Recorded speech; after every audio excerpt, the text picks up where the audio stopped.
4 राज्यों और केंद्र शासित पुडुचेरी में शुरुआती चरणों की मतगणना से मिल रहे रुझानों के मुताबिक पश्चिम बंगाल में सत्तारूढ़ टीएमसी बड़ी बढ़त बनाती नजर आ रही है। दूसरी ओर तमिलनाडु में सत्ता परिवर्तन के आसार नजर आ रहे हैं। भाजपा के लिए असम से अच्छी खबर है। क्या है पूरी अपडेट, चलिए आपको बताते हैं। चुनाव आयोग के अपडेट के अनुसार दोपहर करीब 12 बजे तक पश्चिम बंगाल में 292 में से 284 सीटों के रुझान आ गए हैं। इनमें टीएमसी 202 सीटों पर आगे चल रही है, वहीं भाजपा 77 सीटों पर बढ़त बनाए हुए है। ऐसे में रुझानों में टीएमसी बहुमत का जादुई आंकड़ा पार करती नजर आ रही है। वहीं बंगाल की नंदीग्राम सीट पर बीजेपी के शुभेंदु अधिकारी 7,262 वोटों से आगे चल रहे हैं। 6 राउंड के बाद भी ममता बनर्जी पीछे चल रही है। अभी तो जल्दबाजी होगा कुछ भी कहना, क्योंकि इस बार राउंड काफ़ी ज़्यादा है और इसलिए शाम तक ही स्थिति स्पष्ट होगी। पर हम 3 से प्रारंभ हुए थे और हमें चुनौती ये दी गई थी कि 100 सीट भी नहीं आएगी।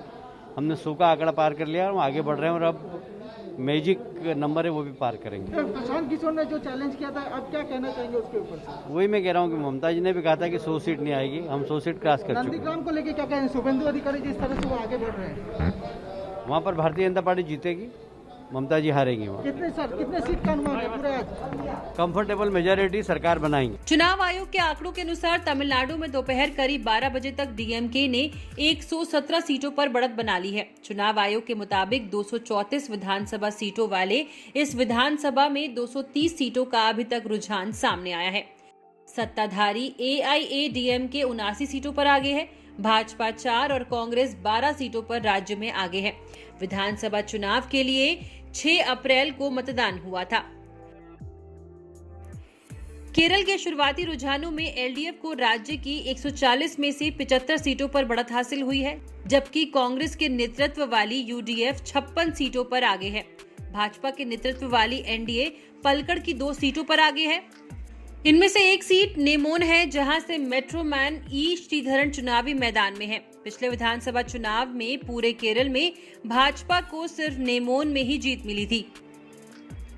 मुख्यमंत्री पिनरई विजयन, स्वास्थ्य मंत्री के शैलजा, पूर्व मुख्यमंत्री ओमन चांडी, विपक्ष के नेता रमेश चेन्नीथला अपनी अपनी सीटों पर आगे चल रहे हैं।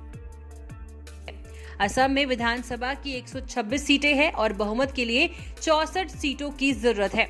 यहां 12 बजे तक भाजपा 60 सीटों पर आगे चल रही है और बहुमत के करीब नजर आ रही है।